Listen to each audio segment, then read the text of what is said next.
এখন আমি বাসনগুলো মেজে নিব আগে। বাসনগুলো আমি সকালবেলা এক পুষ্ট বাসন, রাত্রে বাসন মেজে রাখি।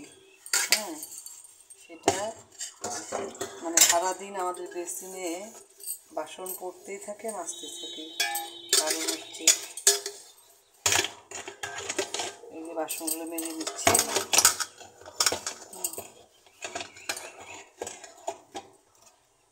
একটু ভালোবাসি বলে করতে পারি, শরীরের অবস্থাটা খুবই খারাপ, বুঝলে। এক হাতে রান্না, এক হাতে বাসন মাজা, কাপড় ধোয়া সম্ভব না।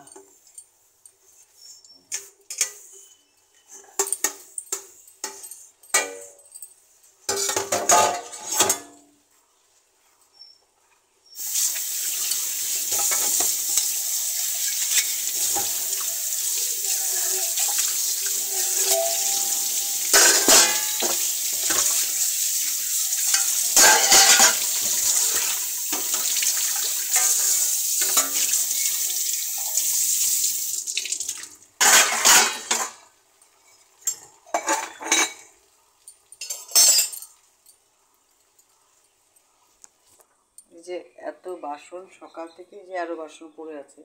এখন ভাতটা দেখি, ভাতের পরিস্থিতি কি আসছে। ভাতটা বসিয়ে গিয়েছিলাম, ভাতের পরিস্থিতিটা দেখিনি। ভাতটা মোটামুটি হয়ে আসছে, এখন ভাতটা নামাবো, বুঝলে। আর ডালের পরিস্থিতি কি, আর এই যে সবজিটার মধ্যে, সবজিটা আমি তোমার ওই যে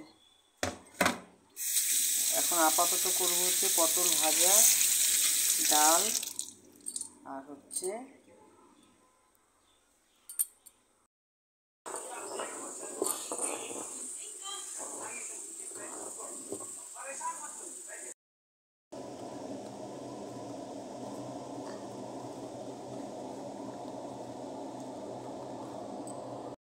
এখন আমি পটল ভাজা শুরু করে দিলাম।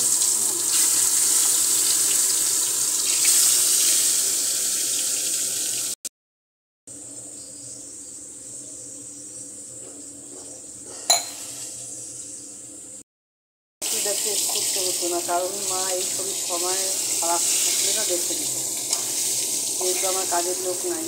এই যে এখন আমি পটলটা ভেজেই খাবো। থেকে যে কতবার ঘর ঝাড়া হচ্ছে, কিন্তু বোঝা যায় না যে ঘর বাড়ি বললে না, সাজলে বুঝলে বাজারি, আজকে হাজারে গোছালে নারী। সে ঘরবেলা সকালবেলার থেকে কিন্তু ছেড়েই যাচ্ছে, একবার না। শরীর খারাপ, তা তো এগুলো করতে হবে না।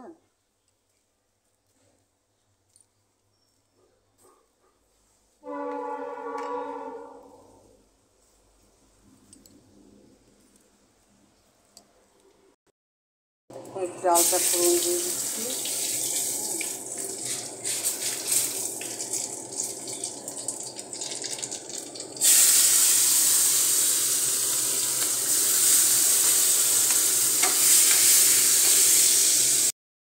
কি পরিস্থিতি দেখেন।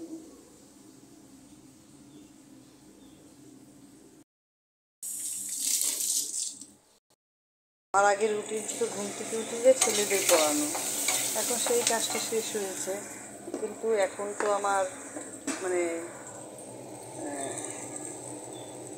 পড়ার কাজটা শেষ হয়েছে, কিন্তু আরও বাদবাকি কাজগুলো তো বেড়ে যাচ্ছে, আরও বাড়বে।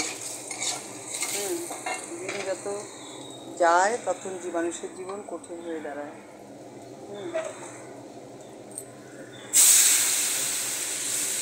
সম্মান দিয়ে নিলাম।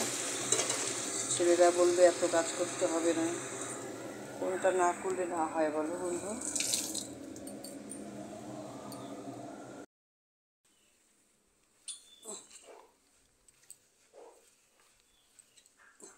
কিন্তু সবগুলো ঘর মোছা দেখানো সম্ভব না।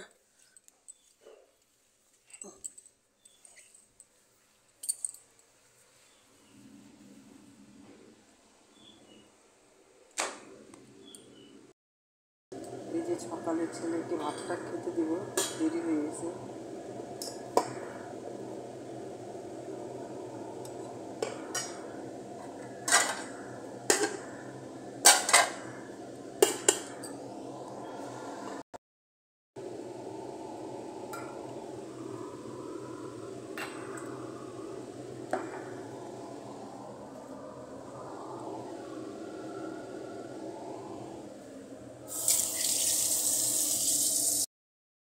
ছাদে চলে আসলাম।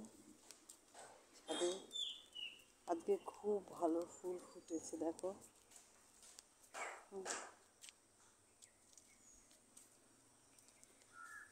মোটামুটি সব ফুলই ফুটেছে।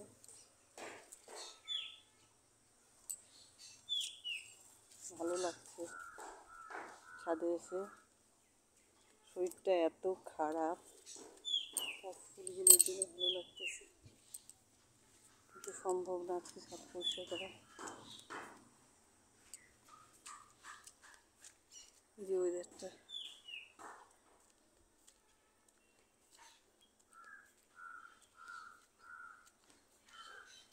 নদীটা এখন একটু জল এসেছে বৃষ্টিতে। বাড়ির চারপাশটা আপনাদেরকে ঘুরিয়ে দেখাচ্ছি। এই জলগুলো আমাকে কাচাতে হবে, কিন্তু এখন সম্ভব না। আমি ভাবছিলাম আমার লিচু গাছটা মরে গিয়েছে, বুঝছেন তো, না, পাতা গজিয়েছে। ভোরের থেকে যেমন অন্ধকার থেকে যেমন ভোর হয়, ভোরের থেকে দিন হয়, এই লিচু গাছটা তাই। ভাবছিলাম মরে গিয়েছে। এইভাবে আমি আমার ব্লগটা শেষ করলাম। হ্যাঁ, শরীর খুব খারাপ, রাখছি।